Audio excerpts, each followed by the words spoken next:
നമസ്കാരം. USA weekly ന്യൂസിലേക്ക് സ്വാഗതം.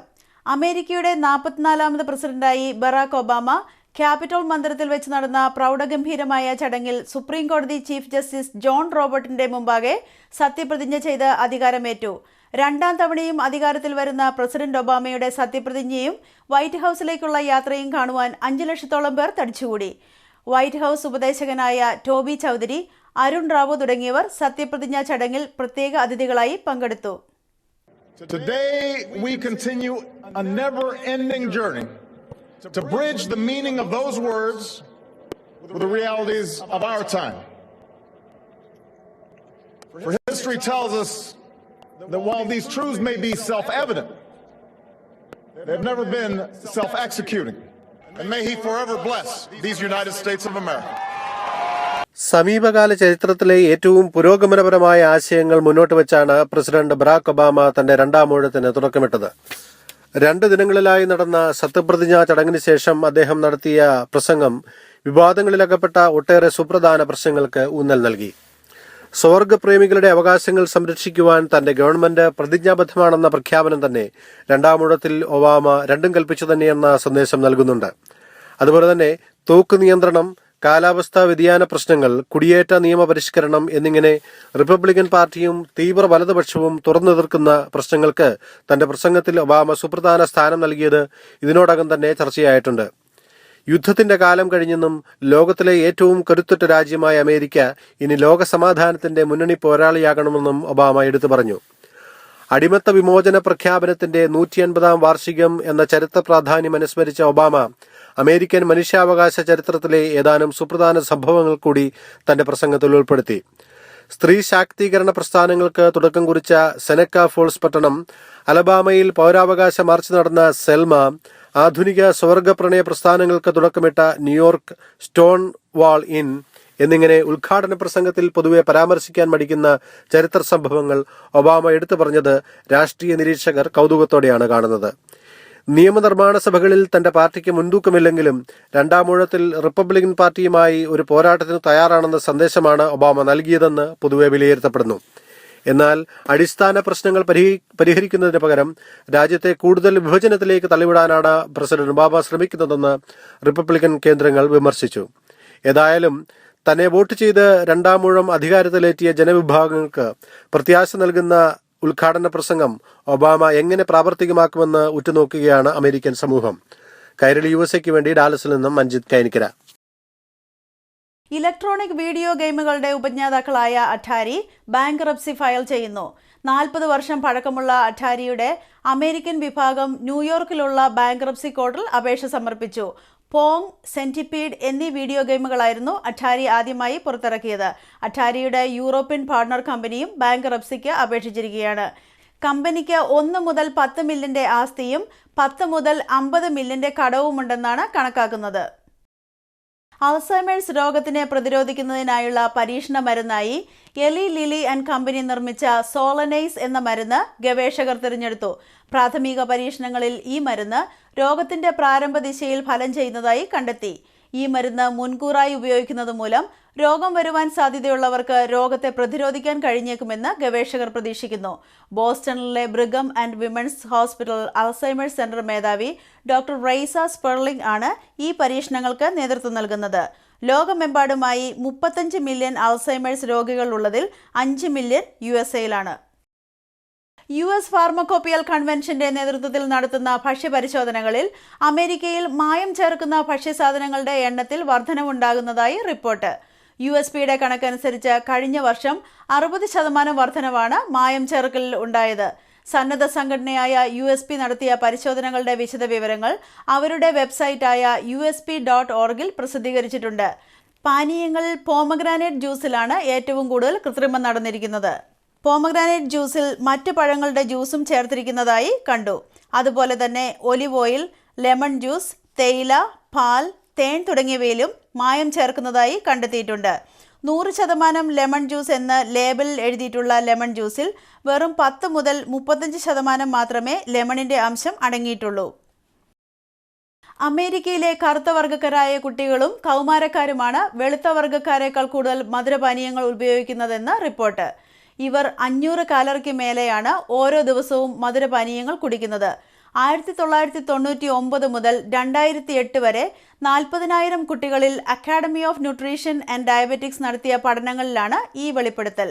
എന്നാൽ വംശീയ ഭേദമില്ലാതെ തന്നെ കൂടുതൽ മധുരപാനീയങ്ങൾ സാമ്പത്തിക ശേഷി കുറവുള്ള കുട്ടികളാണ് ഉപയോഗിക്കുന്നതെന്നും പഠനം വ്യക്തമാക്കി. ന്യൂയോർക്ക് സിറ്റി മധുരപാനീയങ്ങളുടെ വിൽപ്പനയുടെ അളവ് നിയന്ത്രിച്ചുകൊണ്ടുള്ള നിയമം അടുത്തയിടെ പാസാക്കിയിരുന്നു.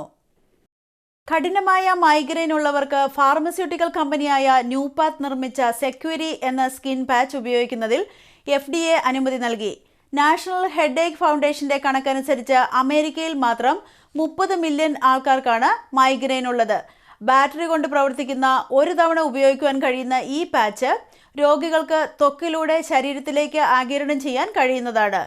FDA 10,000 പാച്ചുകൾ 800ഓളം രോഗികളിൽ പരീക്ഷിച്ചതിന് ശേഷം മരുന്ന് സുരക്ഷിതവും ഫലപ്രദവുമാണെന്ന് കണ്ടെത്തി. ഇന്ത്യയിലെ എഞ്ചിനീയറിംഗ് വിദ്യാഭ്യാസത്തിന്റെ നിലവാരം ഉയർത്തുന്നതിനായുള്ള കൂടിയാലോചനകൾക്ക് അമേരിക്കൻ ഗവൺമെന്റ് മലയാളിയായ ഡോക്ടർ രാമൻ M. ഉണ്ണികൃഷ്ണനെ നിയോഗിച്ചു. ഇപ്പോൾ ഡോക്ടർ രാമൻ അമേരിക്കൻ എഞ്ചിനീയറിംഗ് വിദ്യാഭ്യാസ അക്രഡീഷൻ കമ്മീഷണറായി സേവനമനുഷ്ഠിക്കുന്നു. എഞ്ചിനീയറിംഗ് അധ്യാപക മേഖലയിൽ പ്രവർത്തിക്കുന്ന ഇദ്ദേഹം California engineering and computer science കോളേജിന്റെ ഡീൻ കൂടിയാണ്. പ്രാരംഭ കൂടിയാലോചനകൾ കേന്ദ്ര മാനവശേഷി മന്ത്രാലയവുമായി നടത്തുകയുണ്ടായി. ഇന്ത്യയിൽ 100 എഞ്ചിനീയറിംഗ് കോളേജുകൾക്ക് മാത്രമാണ് നാഷണൽ ബോർഡ് ഓഫ് അക്രഡീഷൻ പദവിയുള്ളത്. വാഷിംഗ്ടൺ DC-യിലുള്ള ഇന്ത്യൻ സമൂഹം പ്രസിഡന്റ് ഒബാമയുടെ 2ാം സത്യപ്രതിജ്ഞയുടെ ബഹുമാനാർത്ഥം ആഘോഷങ്ങൾ സംഘടിപ്പിക്കുകയുണ്ടായി. മാൻഡറിൻ ഓറിയന്റൽ ഹോട്ടലിൽ വെച്ച് നടന്ന ചടങ്ങിൽ പ്രസിഡന്റ് ഒബാമയുടെ അർദ്ധ സഹോദരി Kasandra, California congressman Ami Bera, Hawaii representative Tulsi Gabbard, Indian ambassador Nirupama Rao, Delaware governor Jack Markell, Virginia senator Mark Warner തുടങ്ങി നിരവധി പ്രമുഖർ പങ്കെടുത്തു. How can we get more Indian Americans to go for public office? We're starting to slowly see that. Absolutely. We're seeing more people run for city council races, school board, state office. I think this is just the beginning. I didn't get here by myself. I got here on the shoulders of the generation that really built everything that represents the Indian American community. My obligation is to make sure I help that next generation so we have more members of Congress and senators, and who knows, one day we might be having a different presidential celebration here. So this is the first time the DC area is really seeing inaugural celebration at this magnitude. What does this night mean to you? Celebrating President Obama's second term, and since the DC area hasn't really seen a celebration at this night. I think this is a wonderful celebration. It's a culmination of President Obama's 4 years of hard work, and now on to round 2. But tonight's Indiaspora Ball is really a celebration of an Indian community that has arrived, that really is coming together in a celebration of who we are. Okay. Governor, you've been very active with the Indian American community. What is it about the Indian American community that draws your interest? Well, the Indian American community is such a vibrant part of the United States' ongoing journey of expanding opportunity, creating jobs. And in Maryland, we boast the very largest Indian American Legislative Caucus in the United States. In fact, our majority leader, Kumar Barve, who just walked into the event tonight, is a great leader for our state. So I traveled to India. We did a trade mission just within the last year to India. And India is such a vibrant culture with such huge markets, so much innovation, and so much to bring forth to the world in terms of sustainability and renewable energy, innovation, and technology. So the strongest partnership on the globe today, as President Obama has said, for the future really is a partnership between the United States of America and the people of India. So you've worked on creating these partnerships in biotechnology and renewable energy. What has been the outcome of some of those partnerships in the recent years? Well, we've been able to recruit some terrific innovation and investment from India to the United States. And we've also traveled to India and have struck up some great partnerships between the University of Maryland and India. Issues of food security that are so important in the future of this world as population is growing, and also exchanges culturally and the like. You know, this is a very small and tightly connected world, and there is no more important partnership than that between the American people and the people of India. Thank you so much. Well, we're here to really honor the fact that the Indian American community has been so active in supporting President Obama, and that this administration has been so inclusive with Indian Americans serving in positions throughout the government, and with a president who's laid out a vision for an innovation economy that would be very good for the Indian American community.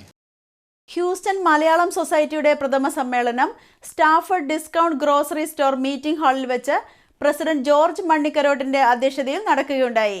സാഹിത്യ സാംസ്കാരിക പ്രവർത്തകനായ TN Samuel മുഖ്യപ്രഭാഷണം നടത്തി. സമ്മേളനത്തിനോടനുബന്ധിച്ച് നടന്ന ചർച്ചയിൽ Ponnu Pillai, AC George, G Puthencruz, John Mathew, Baby Mathew തുടങ്ങിയവർ പങ്കെടുത്തു. Jolly Willy സദസ്സിന് നന്ദി രേഖപ്പെടുത്തി. ഡെലവെയർ മലയാളി അസോസിയേഷന്റെ ക്രിസ്മസ് ന്യൂ ഇയർ ആഘോഷങ്ങൾ ന്യൂയോർക്കിലുള്ള ഗ്ലാസ്ഗോ ഹൈസ്കൂളിൽ വെച്ച് നടക്കുകയുണ്ടായി. ഫോമ മുൻ പ്രസിഡന്റും മലയാളം IPTV CEOയുമായ ബേബി ഊരാളിൽ ആഘോഷങ്ങൾ ഉദ്ഘാടനം ചെയ്തു. Joseph Kurian Christmas new year സന്ദേശം നൽകി. സംഘടനയുടെ അംഗത്വ വിതരണത്തിന്റെ ഉദ്ഘാടനം കൈരളി TV ഡയറക്ടർ ജോസ് കടപ്പുറം മോഹൻ ഷേണായിക്ക് നൽകി നിർവഹിച്ചു. ഫോമ മുൻ ജനറൽ സെക്രട്ടറി അനിയൻ George, FOKANA trustee board chairman John Isaac എന്നിവർ ആശംസകൾ അറിയിച്ചു. അസോസിയേഷൻ $1000 ഡെലവെയർ ഫുഡ് ബാങ്കിന് ഈ അവസരത്തിൽ സംഭാവനയായി നൽകുകയുണ്ടായി. ഇല്ലിനോയി നഴ്സസ് അസോസിയേഷന്റെ പുതിയ ഭാരവാഹികളെ തിരഞ്ഞെടുത്തു. Ajimol Lukose Puthenpurayil president, Mercy Kuriakose secretary, Juby Vallakulam executive vice president, Chinnamma Njaravelil vice president, Siby Joseph Kudiyampallil treasurer എന്നിവരാണ് പുതിയ ഭാരവാഹികൾ. അസോസിയേഷന്റെ ക്രിസ്മസ് പുതുവത്സര ആഘോഷ ചടങ്ങിൽ പുതിയ ഭാരവാഹികളെ സദസ്സിന് പരിചയപ്പെടുത്തുകയും ഈ വർഷത്തെ കർമ്മ പരിപാടികൾ വിശദീകരിക്കുകയും ചെയ്യുകയുണ്ടായി. USA വീക്ക്ലി ന്യൂസ് ഇവിടെ പൂർണ്ണമാകുന്നു.